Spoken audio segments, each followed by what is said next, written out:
My name is Marisol Vidal. I am 27 years old, and I used to believe that the people my mother trusted most were trustworthy. I was wrong. My mother, Carmen Vidal, had built her interior design firm over 19 years from a single rented studio in Charleston, South Carolina, into a business with 8 employees, a client roster that included 3 hotel groups and a regional hospital system, and a reputation for the kind of commercial work that gets photographed for industry publications. She had done this while raising me largely alone, after my father left when I was 4, with the particular discipline of someone who has decided that the work itself is the argument and that everything else is secondary to making it well. I had joined the firm 2 years ago, after finishing a degree in business administration at the College of Charleston, with the intention of learning the operational side from the inside before eventually taking on a formal management role.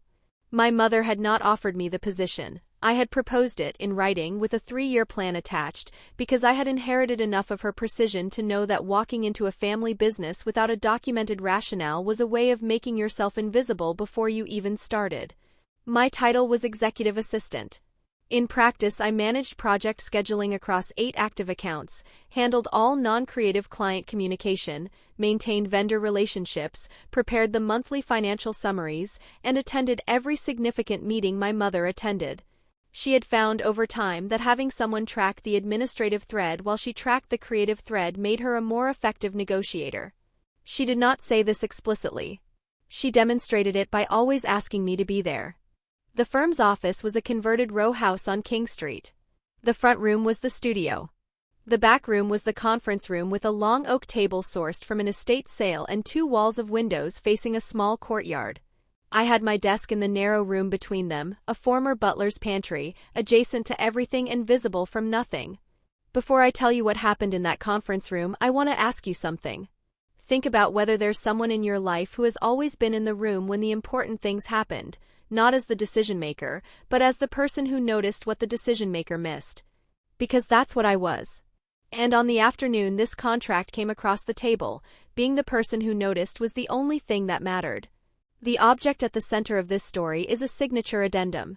3 pages, binder clip, a commercial property management agreement. I had never seen it before the afternoon it came across the conference table. By the time I stood up and walked out of that room, I had memorized every detail of the handwriting on page 1. Remember the addendum. My mother's brother, my uncle Rodrigo, was 51 and had been in commercial real estate in the Charleston area for 20 years. He was a tall man with the social ease of someone who has spent 2 decades in rooms where deals are made and has learned that comfort is itself a form of currency. He and my mother had a relationship that I would describe as warm at the surface and complicated underneath, the specific texture of siblings who genuinely love each other and have also, at various points in their adult lives, needed things from each other that created obligations neither of them had fully resolved. Rodrigo had been involved peripherally in 2 of my mother's larger projects, referring clients her way, once facilitating an introduction to a hotel developer that had turned into a substantial contract. My mother acknowledged these contributions and did not overstate them. She was precise about what she owed people and what she did not, which was one of the qualities I most respected in her and which her brother appeared to find at times inconvenient. The pattern between Rodrigo and me had established itself within my first 3 months at the firm. He came to the office perhaps once a month, sometimes for a meeting with my mother, sometimes just to have coffee in the conference room and catch up on family matters. He was pleasant to me in the way that people are pleasant to furniture that is also capable of providing useful services. A smile when I brought something in, a thank you when I confirmed a meeting time, and otherwise a consistent tendency to address the space where my mother was rather than the space where I was, even when the question he was asking was about something I managed. The first time it was unambiguous happened 4 months into my tenure. Rodrigo had come in for a meeting about a potential referral, a commercial client he knew who was looking for design work on a mixed-use development. I had prepared a 1-page summary of the firm's relevant project history for the meeting, organized by project type and scope, with the 3 most relevant completed projects highlighted and their contact references listed. My mother had asked me to prepare it. I had placed a copy at each chair before the meeting started. Rodrigo sat down, looked at the summary, and said, "Carmen, did you put this together yourself?" My mother said, "Marisol prepared it." He looked at me. he said in the tone that is technically not dismissive and functionally indistinguishable from it. Good. Then he turned back to my mother. My mother said, she manages all of our proposal prep. Rodrigo said, smart to have that support, and opened his folder. I wrote the date and the exchange in my notebook, not because I planned to use it but because I had learned from my mother's example that accurate records were their own form of precision. The meeting resulted in an introduction to the developer, which resulted in a proposal, which I drafted over 2 evenings, which my mother presented, which the developer accepted 6 weeks later. The project went into the firm's schedule under my management. When Rodrigo mentioned it at a family dinner 3 months later, he described it as a deal he had helped Carmen land, which was accurate at the level of the introduction and absent at every other level. My mother said, Marisol ran the proposal, and Rodrigo said, of course she did, in the tone that folds a fact into a compliment and somehow diminishes both. I folded my napkin into a smaller square and said nothing. The second incident, the one that had the clearest shape, was 6 months into my tenure, when the firm was in final negotiations on its largest contract to date, a design agreement with a regional hotel group for the renovation of 3 properties over 18 months. The total contract value was $1.2 million. I had spent 11 weeks managing the proposal process, coordinating with the client's project manager on scope revisions, tracking the redline history across 4 draft versions, and preparing the final presentation materials my mother delivered at the hotel group's offices in Colombia. When the contract was executed, my mother took the team to dinner. She made a toast. She thanked each person by name and by specific contribution. She thanked me for the proposal management and the red line tracking and the coordination work, specifically and precisely, in front of everyone. Rodrigo was not at the dinner. He was not involved in that project. But the following week he came into the office and sat at the conference table and said to my mother, while I was in the room, that hotel deal, how much of the heavy lifting did you do yourself versus handing off to the team? My mother looked at him for a moment. The creative direction was mine, she said. The operational execution was primarily Marisol's. Rodrigo looked at me. Good training ground, he said. I capped my pen and set it down on the table. My mother said, it's not training. It's her job. Rodrigo moved on to whatever he had come to talk about. I picked up my pen and made a note in the margin of the document in front of me that had nothing to do with what he had just said, and everything to do with the specific weight of being in a room where your work is continuously reframed as preparation for work you have already done. This had been the shape of Rodrigo's presence in my life since before I joined the firm. When I was 19, I was accepted to the College of Charleston's business program with a partial merit scholarship. My mother told Rodrigo at a family gathering that summer. He said, good school. Will be a good foundation for whatever she ends up doing. I was standing 8 feet away. My mother said, she'll be running a business within 10 years. Rodrigo laughed not unkindly and said, let's hope so. I had understood at 19 that this was a particular kind of condescension, the kind that does not see itself clearly because it has been functioning for so long that it feels like realism. Rodrigo had always positioned himself as the pragmatist in the family.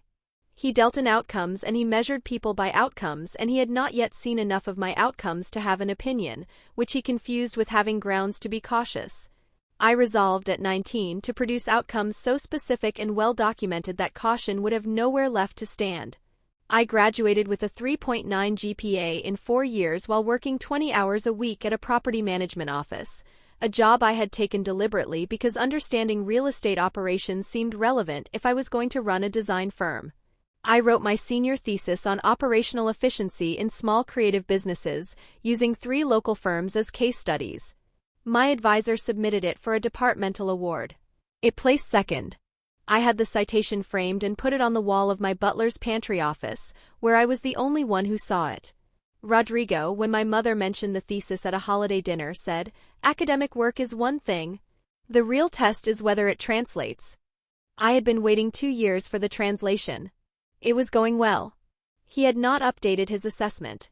I was not angry about that. I had moved past the version of myself that needed Rodrigo to update his assessment.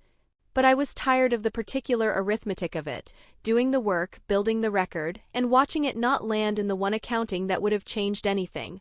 The contribution record by the time of the incident was specific. I had managed the proposal process on 7 completed projects, with a combined contract value of $2.4 million. I had reduced the firm's vendor payment cycle from 45 days to 28 by restructuring the invoice approval process, which improved the firm's cash position by an average of $31,000 per quarter. I had negotiated revised terms with 2 material suppliers, improved pricing on volume commitments that saved the firm approximately $18,000 in the first year. I had built the project scheduling system the firm now used, replacing a combination of shared spreadsheets and individual calendars that had been producing scheduling conflicts at a rate of 2 per quarter. In the 14 months since the new system went live, there had been 0 scheduling conflicts. None of this appeared in any conversation Rodrigo had about the firm.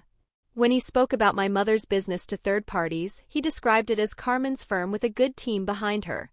When he spoke to me directly, he asked questions about my mother's schedule or my mother's thinking, as though I were a relay station rather than an operator. The second incident I keep returning to happened 13 months before the contract day. Rodrigo had brought a prospective referral to the office, a friend of his considering a residential renovation, outside the firm's commercial focus but a high-value project worth considering. My mother was in Colombia for a client walkthrough. I met with the prospective client alone, assessed the scope, determined that the project was adjacent but manageable, presented the firm's process and rates, and scheduled a follow-up meeting for when my mother was available. When Rodrigo followed up with my mother later that week and she told him I had handled the intake meeting, he said, "She held down the fort." "Good." My mother said, "She assessed the project and made the recommendation to pursue it." "That's not holding down the fort." Rodrigo said, of course, in the tone that means the correction has been received and will not be retained. I was not in that conversation. My mother told me about it that evening directly because she understood that I needed to know it had happened and that she had corrected it. This was the thing about my mother that I had always known and that Rodrigo had, I think, genuinely not reckoned with. She saw me exactly. She had always seen me exactly. The gap was not between me and my mother. The gap was between my mother's estimation of me and the version of me that lived in Rodrigo's accounting.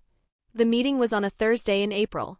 Rodrigo had called my mother 2 days prior to say he had a contract he needed her to look at, a property management agreement for a small commercial building he was acquiring, which involved a design and fit-out clause that he wanted her professional opinion on. My mother had agreed to meet. She had asked me to sit in, as she always did for meetings with external parties on contractual matters, because the fit-out clause would have operational implications for the firm if they pursued any related work. I prepared for it the way I prepared for every meeting. I pulled the relevant background on the property from the county assessor's records, a 4-story mixed-use building on East Bay Street, built 1968, most recently renovated 2011. And I printed a 1-page briefing with the parcel information, the current assessed value, and a note on the renovation history. I placed it on the conference table at my mother's seat before the meeting started. Rodrigo arrived at 2 o'clock. He had a leather portfolio with him and the particular energy of someone who has closed something and wants to share it. He greeted my mother with a hug and me with a nod and sat down at the head of the table, which was not his seat. My mother's seat was the one with the briefing note, but I said nothing about this because the geometry of the room was not the point. My mother sat across from him. I sat at my usual position, 2 seats down on my mother's side, with my notebook open and my pen uncapped. Rodrigo opened the portfolio and slid the contract across the table toward my mother. It was a standard format commercial agreement, perhaps 20 pages, bound with a binder clip. He said, "The fit-out clause starts on page 11. I want your read on whether the scope is reasonable for what the tenant is asking." My mother reached for the contract and paged to section 11. While she read, Rodrigo talked about the acquisition, the timeline, the financing structure, the tenant who was already in negotiation for the ground floor. He talked the way he always talked in rooms where he was the one with the deal, which was comfortably in the register of someone whose position in the conversation is not in question. My mother read. I took notes on the points he was making about the tenant, because tenant scope directly affected the fit-out clause and I would need that context when I reviewed the language later. Then Rodrigo reached into the portfolio again and produced the addendum, a shorter document, perhaps 3 pages, bound with its own binder clip. He placed it on top of the contract in front of my mother, clicked his pen open, and signed the bottom of the first page. I was watching the room as I always did. I watched his pen move across the signature line with the automatic attention of someone who tracks everything in a meeting, and the signature landed in my field of vision the way a face lands when you recognize it before your mind has processed why. I had seen that signature before. Not Rodrigo's. The one already on the page. On the line above where Rodrigo had just signed, in a space labeled Authorized Representative, Property Management Company. A name I did not recognize. But the handwriting beneath it, the particular construction of the capital letters, the way the pen lifted slightly between the first and second syllables, the long descending line at the end, was handwriting I had looked at my entire life.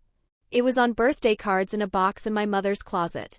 It was on the single letter that had arrived when I was 11 and that my mother had read and not shown me and placed in the same box. It was on the back of a photograph I had found at 17 and memorized before I put it back. It was my father's handwriting. My chest went tight and very still at the same time, the way a room goes still when a sound stops that you had stopped noticing. I said, "Uncle." Rodrigo looked up from the portfolio.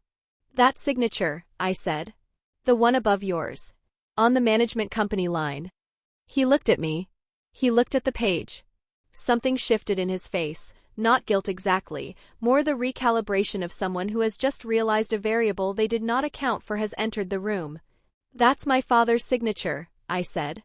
Rodrigo's pen dropped from his hand. It hit the oak table with a small, clean sound and rolled 2 inches toward the center. My mother looked up from page 11. My mother looked at me.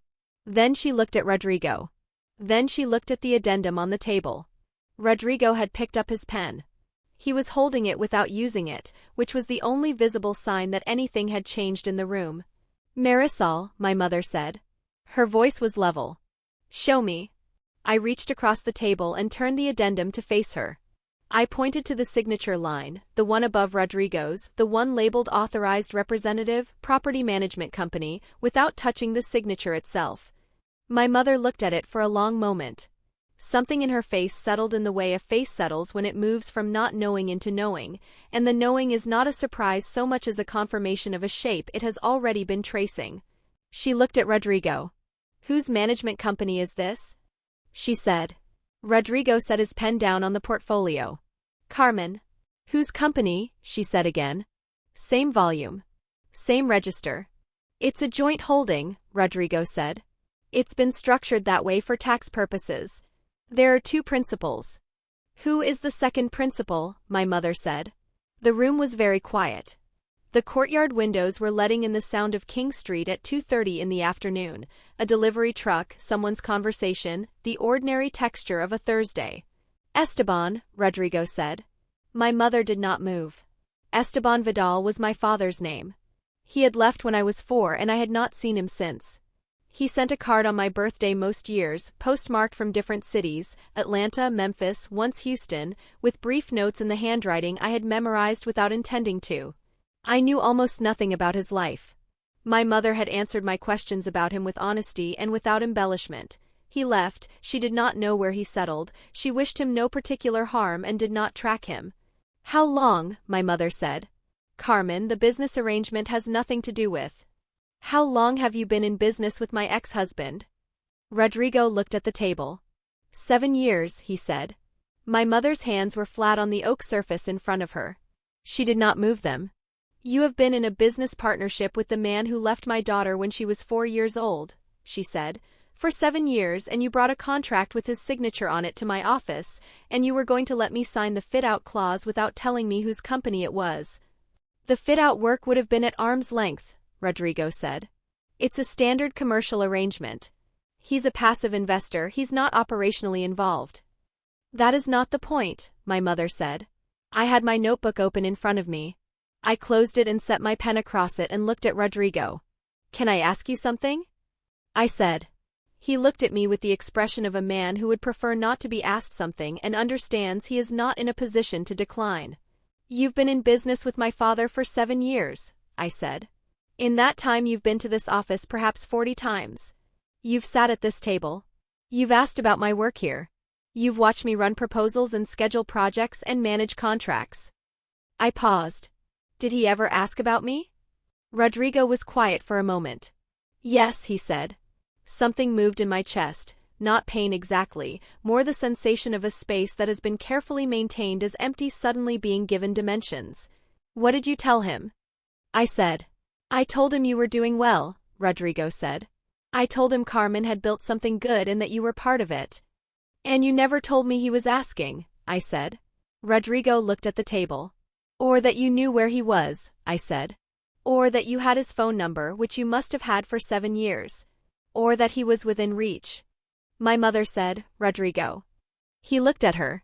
I need you to put his contact information on this table, she said. Whatever you have. Phone, email address. I need it on this table before you leave. Rodrigo reached into his portfolio. He produced a business card, plain, professional, a property management company name I didn't recognize, a cell phone number, and email. He placed it on the oak table in front of my mother. She picked it up and handed it to me without looking away from her brother. I held it. The card was slightly warm from the portfolio. I turned it over. The back was blank. Why did you bring this contract here? I said. Specifically, why this office? Rodrigo looked at me for the first time in the meeting with the particular attention he had never given me before. Not the assessing glance, not the redirected gaze, but the full attention of someone who understands they are being asked the question that matters. He asked me to, Rodrigo said. He wanted to know if you were still here. If you'd stayed. The room held that for a moment. He wanted to know if I'd stayed, I said. Yes. I set the business card on the table in front of me. I squared it against the edge of my notebook. Then he could have written a letter, I said. He knows how to do that. I stood up and gathered my notebook and picked up the business card and walked out of the conference room. I went to my butler's pantry office and sat at my desk and looked at the citation on the wall, 2nd place, departmental award, and held the business card in both hands and did not look at it. Rodrigo left 20 minutes later. I heard the front door close and then my mother's footsteps in the narrow hallway, and then she was in the doorway of my office, which fit 1 person visiting comfortably and 2 people if neither of them needed to move. She sat in the single chair across from my desk, the chair I kept there for the vendor calls I sometimes put on speaker, and looked at me. I said, I want to say some things. She said, say them. My father has been reachable for 7 years, I said. He sent birthday cards from cities he never named. He asked Rodrigo how I was doing and got answers. What I was actually doing during those 7 years was building this operation, the scheduling system, the vendor terms, the proposal record, the cash position work. He wanted to know if I had stayed. He could have asked me. He had the means to ask me. That is not a question about Rodrigo. That is a question about him. My mother was quiet. The first time Rodrigo brought a referral to this office, I said, and you told him I had prepared the 1-page project summary, he said, good. And turned back to you and started the meeting. I wrote it down. The date, what happened, what was said. I wrote it down because I needed to know that I had not imagined it. She said nothing. When the hotel contract closed, I said, and you took the team to dinner and thanked me by name for the proposal management and the red line tracking and the coordination, he came into this office the following week and asked you how much of the heavy lifting you had done yourself versus handing off to the team. I was in the room. He said it while I was in the room. My mother's jaw tightened slightly. I capped my pen and set it down, I said. You told him it was my job, not training. He said of course, and moved on. I have that written down too. I looked at the business card on my desk. For 7 years, I said, he has been in this city, in this business, connected to this family through you, asking after me through you, and every time he has been in this office, or mentioned in this office, or anywhere near the edge of being real to me, it disappeared. Not because you hid it. Because Rodrigo held it and called it a business arrangement and decided that managing information was the same thing as protecting people. My mother said, he had no right to make that decision. No, I said. He didn't. I turned the business card over. Still blank on the back. When I was 19, I said, and I got into the business program, he said it would be a good foundation for whatever I ended up doing.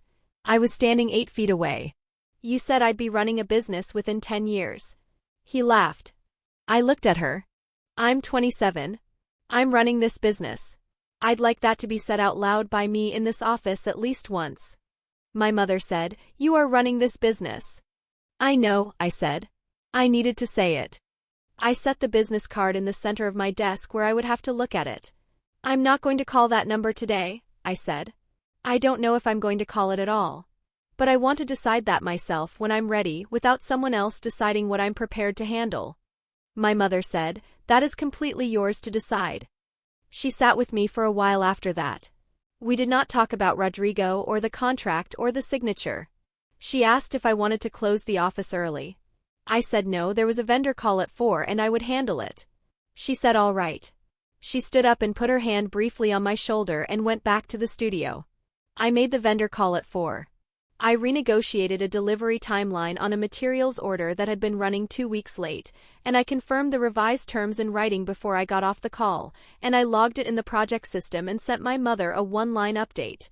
Then I sat for a moment with the business card and the citation on the wall and the heart pine floors my mother had refinished herself, and I thought about what it means to stay. That was 8 months ago. I did call the number. Not that week. It took me 6 weeks to decide what I wanted to say before I said it, which is the same amount of time I give myself before any significant communication I'm not sure about. My father answered on the third ring. The conversation lasted 41 minutes. It was not a reconciliation. It was not a confrontation. It was closer to an inventory, two people taking stock of what existed between them and what didn't, without pretending either way. He said he had wanted to reach out for years and had not known how. I said I understood the problem of not knowing how and that it did not excuse 7 years of not trying. He said he knew that. We agreed to talk again in a month. We have talked 4 times since. Each conversation is an hour, no longer. I am learning the shape of who he is carefully, without filling in the gaps with the version I invented during the years he was absent. He is a different person than the story I told about him, which is true of most people when you finally get the actual information. Rodrigo called my mother to apologize 3 days after the meeting. She listened and said she appreciated it and that the relationship between them would need some time. She reported this to me because she is precise about what I need to know, and she has always been. He has not been back to the office.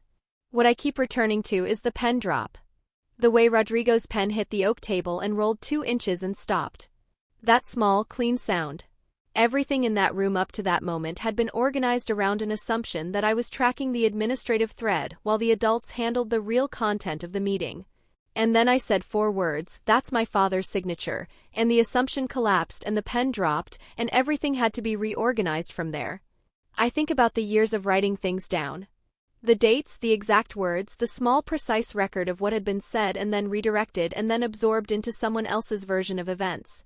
I kept those records because accuracy mattered to me, and I had inherited that from a woman who refinishes her own floors and sources her own furniture and builds her own client list from a single rented studio, and who has always understood that the work is the argument and that the argument is made by doing it and documenting it and not letting it disappear.